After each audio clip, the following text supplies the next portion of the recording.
Good afternoon, everybody, and welcome back to another installment of Scott's Selections here for Saturday, July 27th. Before we get into the play of the day, we'll quickly recap what happened yesterday. We picked up two very nice play of the day winners with Riley Opelka on the money line at -115 as he was able to beat Dan Evans in straight sets. The match went exactly the way that I thought it would. I said Opelka should be able to break at least once or twice, and I said that I didn't think Evans would be able to break Opelka. He had a couple of chances in the first set. Second set, Opelka absolutely dominated, and he was able to win 7-6, 7-5 for a nice -115 winner. And on the second play of the day, we actually won a baseball play for once in our lives, as we had the Yankees and the Red Sox over 11, and they ended up totaling 15 runs. So very nice sweep of the board there for about 1.74 units, I believe was the number. But they're both at -115, and we will look to continue building on that performance moving forward. However, since it is Saturday, we're actually going to be going back to UFC, as I have done in the past. I know that some of you have mentioned in the past that you like my UFC leans, and I figured this is, honestly, it's a pretty underwhelming card with the exception of the main fight between Holloway and Edgar, and even that's kind of a little bit overrated. But you get to see Cyborg potentially for the last time in the UFC as her contract expires after this fight, and I expect her to absolutely murder her opponent in probably the first round. But in terms of the play of the day, there are actually a lot of different approaches you can take. It will be on the main event, though, between the main fight between Holloway and Edgar. And I'm looking at the total in terms of the rounds here, and I know that money's poured in on the over 3.5, and it should. I actually liked it this morning at -115 at Bet Online, but if you look now, it's up to -135. However, in terms of this fight, I think Holloway's going to win, regardless of of how. Just simply put, Edgar. I know that he's a great legend in the UFC.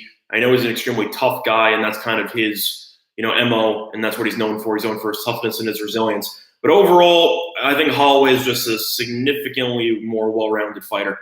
And I think that Holloway should win this relatively easily. However, because of Edgar's, I don't want to say heart because that sounds like a cop-out answer. I don't think Edgar will go down.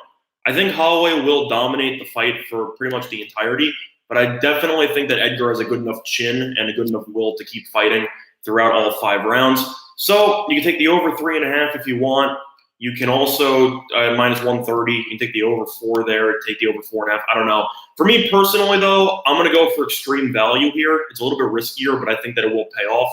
And I will be taking as play of the day Holloway to win by 5-round decision, which is available at +227 on 5 dimes. You could take it to go the distance at +135, but realistically, I think if it's going to go the distance, I think Holloway's going to win. I simply just don't think Edgar will land enough significant strikes. And Holloway does a great job with his jab to create distance between him and his opponents, and Edgar's a little bit more on the smaller side. So I think Holloway will use his jab. I think he'll control the distance, and I think he should be able to win this fight somewhere in the realm of 49-46, give or take, in a 5-rounder.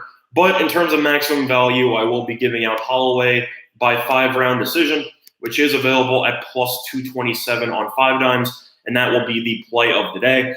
If it ends up going over 3.5 and then Holloway wins by knockout, I'll be a little bit disappointed because I could have just taken the -130. But I'm going for value, and I feel like the value is there on that one. So that will be the play of the day. In terms of the other UFC fights on this card, the Cyborg fight, the over-under is at 1.5. Money's poured in on the over 1.5, though. It was at -225. It's down to roughly -190 market-wide. In terms of this fight, though, it's Cyborg's last fight in the UFC, so I'm assuming she's going to want to go out with a bang. I would take the under. I would take Cyborg by knockout. I think Cyborg's going to take her head off, but that's just me personally. She lost to Amanda Nunes, and people think that Cyborg's a little bit overrated now, but Nunes is arguably the greatest women's UFC fighter of all time. So I don't really blame Cyborg for losing that. Plus, Cyborg had to take a weight cut in order to even make the fight for Nunes. So she had to lose weight. Now she doesn't. So I think Cyborg should continue her dominance, and I think she will win pretty handily. In terms of the rest of the card, ton of unknowns here. In terms of the actual fighters here, you have some up-and-comers and some people who might be able to make a statement at some point in the future. I know that you have Hori versus Dawadu at 9 p.m. Those two fighters have actually Dawadu has fought in the UFC once. Hori has not. But overall, they're potentially entertaining prospects. I think that should be an entertaining fight. But overall, in terms of the actual card, I don't really have many other plays because a lot of them are relative unknowns. And, I don't really think that is – I'm not going to start just throwing, darts at a dartboard if I don't really know much about any of the individual fighters. But some of them should be up-and-comers who will make some noise later on in their UFC careers. But the play of the day for the UFC 240 will be on Holloway to win by decision, which is available at plus 227 on 5 at time of recording of 12:34 p.m. Eastern Time. Now, since we've covered the UFC, we'll quickly do what we normally do and go back to the baseball leans, which went 2-1 yesterday. We lost the Diamondbacks, but we won with the over in the – I got to remember what we actually had. I know we went 2-1. I'm trying to remember exactly what we had in that one, but I'm sorry. I honestly just don't remember, but I do remember we went 2-1. But either or, time to dive into the MLB card. Totals and bet up in the Yankee game from 11.5 to 12 with CC Sabathia versus Eduardo Rodriguez. I still have to lean to the over 11.5 there. CC, based on how the Yankees pitching staff has performed lately, I don't trust this unit at all. And Eduardo Ramirez is pretty good, but overall, I don't think he's an amazing pitcher. His record's good because the Red Sox give him a lot of run support. I think CC will struggle after the Red Sox lineup has scored double-digit runs in each of the last 2 games against the Yankees. So I'll lean to the over. I'll lean to the Red Sox team total over. I think this game should have at least 14 to 15 runs. So I will lean to the over in that one.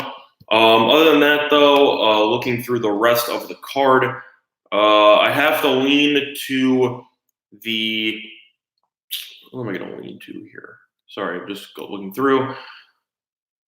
I'm going to lean to the over 9 in the Royals and the Indians game. I wrote an article about it for StatSalt.com, but overall, Sparkman, he's been good at home. His numbers against the Indians, not great this season. Clevenger on the road has an ERA over 8. Or I believe it's at least 7.97. So he's he's been awful on the road. Sparkman has not been good against the Indians so far this season. And I simply think that this game should go over the 9. It's already been bet up to 9.5 in some spots, but it is still available at 9 at Pinnacle at minus 116. And I will lean to the over 9 in that one. Other than that, lean to the Giants with Anderson versus Quantrills. Giants continue to roll. They've been probably the best kept secret in baseball over the last month or so.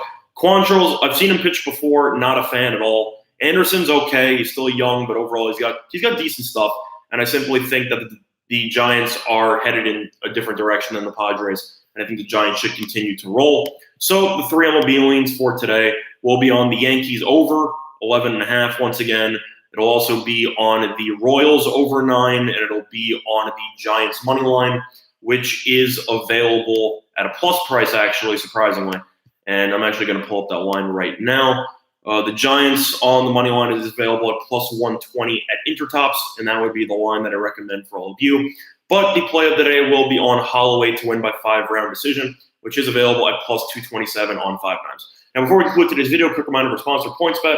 All in Sportsbook in New Jersey, a couple of great deals for you. Up to 2 risk-free bets up to $1,000. So if you end up betting on sports and you end up losing, you simply get your money back, which is a great promo.